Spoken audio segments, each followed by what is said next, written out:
নাহমাদুহু ওয়া নুসাল্লি আলা রাসূলিহিল কারীম, আম্মা বা'দ। প্রিয় দর্শক, যেখান থেকে খবর সংযোগ দেখছেন, আপনাদের সকলকে পবিত্র রমজানের শুভেচ্ছা ও রমজানুল মুবারক। প্রিয় দর্শক, আমরা মাগফিরাতের শেষ দশকের এক দ্বার প্রান্তে চলে এসেছি। আমরা জানি মাগফিরাতে আল্লাহ তাআলা তার পাপী বান্দাদের ক্ষমা করেন, পাপ মোচন করেন, মার্জনা করেন এবং তাকে রহমতের ছায়ায় ঢেকে নেন।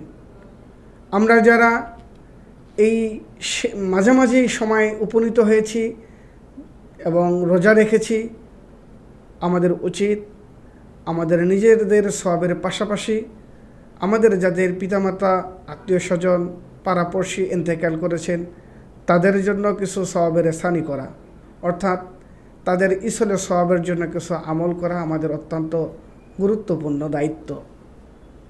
বাবা মারা আমাদেরকে দুনিয়াতে যেভাবে লালন পালন করেছেন, ইন্তেকালের পর তাদের সমস্ত নেকির দরজা বন্ধ হয়ে যায়। কেবলমাত্র উত্তম সন্তান যারা দুনিয়াতে আছে তাদের ভালো কাজগুলো বাবা মার কবরে পৌঁছায় এবং তারা সদকায়ে জারিয়া যে কাজগুলো করে গেছেন দুনিয়াতে এর সওয়াব পেয়ে থাকেন।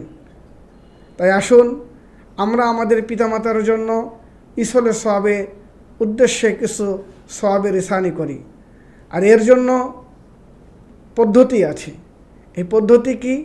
আমরা সাধারণত মালি ইবাদত এবং বদনী ইবাদত বা শারীরিক যে ইবাদত করে থাকি, এই ইবাদতের মধ্যে সুনির্দিষ্টভাবে আমাদেরকে বলতে হবে যে আমি 2 রাকাত নফল নামাজ পড়লাম বা একটি উমরা হজ পালন করলাম, কিংবা আমি কিছু দান সদকা করলাম।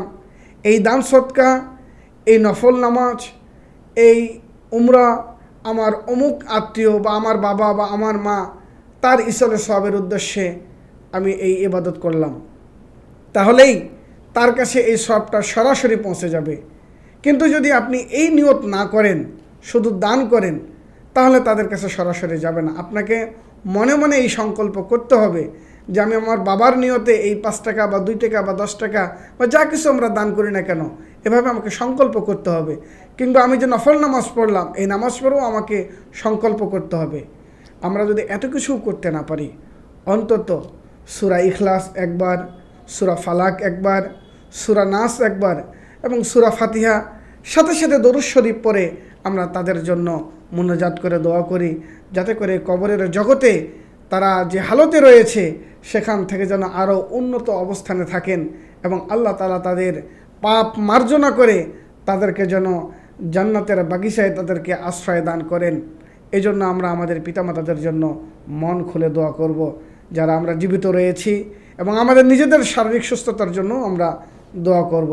তাহলেই আল্লাহ তাআলা আমাদের সকলকে, আব্বা আম্মা এবং আত্মীয় স্বজন অন্যান্যদের জন্য দোয়া করার তৌফিক দান করুক এবং আমাদের আমলকে, আমাদের রোজাকে কবুল করুক। আমিন।